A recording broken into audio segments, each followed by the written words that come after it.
मेरी कहानी। शादी के बाद पति ने नहीं देवर ने मनाई सुहागरात। पति ने ऐसे देखी मेरे देवर मुझे लगातार अपने मोबाइल फोन पर होटल आने की पेशकश कर रहे थे।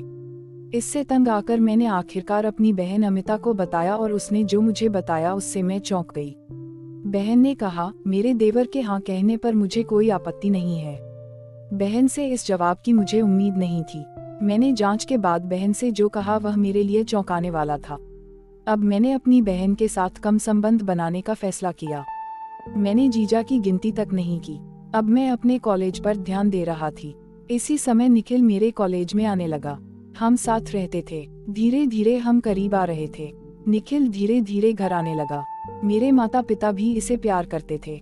हमने तय किया कि कॉलेज खत्म करने के बाद हम शादी करेंगे। एक दिन मैं घर गई और मेरे घर के बाहर बड़ी कारें थीं। घर के रास्ते में मेरी बहन आई और कुछ मेहमान भी थे। मुझे देखकर ऋचा हैरान रह गई। हालात वाकई ऐसे थे कि मेरी बहन मेरी सगाई के लिए एक लड़के के परिवार को लेकर आई थी। वे लोग मुझसे मिलने आए थे। मेरे परिवार को पता था कि मैं निखिल को पसंद करती हूँ, लेकिन वे इस मामले को नजरअंदाज कर रहे थे क्योंकि वह चाहते थे कि मैं अपनी बहन की तरह एक अच्छे परिवार में जाऊं। साथ ही जब से मेरी बड़ी बहन सगाई के बारे में बात करने आई थी, वे चुप रहे। लड़का और परिवार मुझे देखकर गए। उसके जाने के बाद मैंने कहा कि मैं निखिल को पसंद करती हूँ, लेकिन कोई मेरी बात मानने को तैयार नहीं था। मेरा परिवार मुझे समझाता था कि निखिल से शादी करने से तुम्हें सुखी जीवन नहीं मिलेगा, मैं तुम्हारी बहन के साथ यहाँ रहूंगा। मैंने निखिल के परिवार को अपने घर भेज दिया, लेकिन मेरी बहन ने मुझसे कहा कि मेरा परिवार मेरी बात सुनने को तैयार नहीं है। निखिल एक अच्छा लड़का था।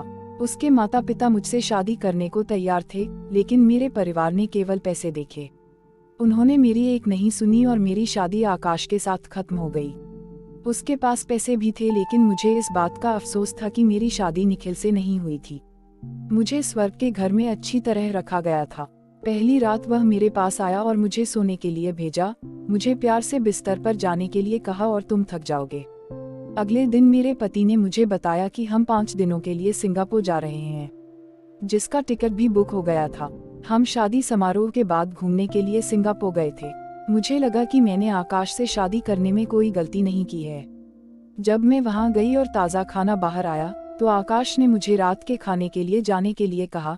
जब हम नीचे भोज में पहुंचे, तो मेरी बहन और मेरा साला हमारा इंतजार कर रहे थे। वे भी हमारी तरह सिंगापुर आए। मुझे अपने देवर को देखकर दुख हुआ और अपनी बहन पर दया आई, लेकिन वह भी बदल चुका था। जब आकाश और मैं पूरे दिन के बाद वापस आए, तो हमारा पूरा कमरा गुलाबों से सजाया गया था। हम एक जोड़े थे, इसलिए हमारे लिए पहले से व्यवस्था की गई थी। हम शाम को कमरे में उतरे और जब हम कपड़े बदल रहे थे, तो आकाश ने कमरे की बत्ती बुझा दी। तो ऑफ लाइट में भी बहुत धीमी रोशनी कमरे को रोशन कर रही थी। आकाश ने मेरी आंखों पर पट्टी बांधी और हम साथ में मस्ती कर रहे थे। हम अब बिस्तर पर थे। 1 घंटे बाद जब मैंने अपनी आंखों से पट्टी हटाई, तो बिस्तर में आकाश नहीं बल्कि मेरे जीजा थे। मेरा सामान लूट लिया गया। मेरी पहली रात मेरे जीजा ने मनाई थी। आकाश मेरी बहन के साथ था। अब मेरी बाहें टूट गई थीं क्योंकि मैं नहीं होने वाला थी। मुझे उस रात पता चला कि यह एम की प्री प्लान थी। मैं लगातार उसे उसी समूह के आकाश से शादी करने से मना कर रहा थी। अब मेरी हालत मेरी बहन जैसी थी। कल मेरे कमरे में आकाश 1 महीने बाद आया। मैं रोने लगा, लेकिन किसी ने मेरी नहीं सुनी। जब मेरे पति आकाश आए, तो मैंने उनके साथ छलांग लगाई। मुझे देखकर वह भी रोने लगा। वह मुझे बता रहा था कि उसके साले ने हमारी कंपनी में 20 करोड़ रुपए का निवेश किया था। अगर मैंने शर्त नहीं मानी तो 200 करोड़ रुपए वापस लेने थे। हमारी कंपनी के डूबने से हम सड़क पर होंगे। मेरे घर वालों को तो पता ही नहीं कि तुम हमारे घर की लक्ष्मी हो। मैं तुम्हारे बहन के कमरे में था, लेकिन मैंने कुछ नहीं किया। लेकिन इस शर्त के साथ मेरे पास कोई विकल्प नहीं था। हमारी कंपनी अगले महीने एक इश्यू लॉन्च कर रही है। इस समय अगर 200 मिलियन स्टार वापस ले लिए गए होते, तो हमारी कंपनी दिवालिया हो जाती। हम अगले महीने इस 20 करोड़ रुपए का निपटान करेंगे क्योंकि मेरे पास कोई विकल्प नहीं है। लेकिन मैंने आपको धोखा दिया है, लेकिन मैं वादा करता हूँ कि ऐसा कभी नहीं होगा। वो रात और आज, मैं और आकाश आज भी खुश हैं। मैं आज तक किसी के कमरे की लड़की नहीं बनी। मेरे पति मेरे साथ बहुत अच्छा व्यवहार करते हैं। मैं अब माँ बनने जा रही हूँ। मेरे बहनोई ने बाद में कई प्रयास किए, लेकिन आकाश ने इसे स्पष्ट नहीं किया और सीधे पुलिस में शिकायत दर्ज कराने की धमकी दी। मेरे पति ने उस दिन कैमरा ऑन किया।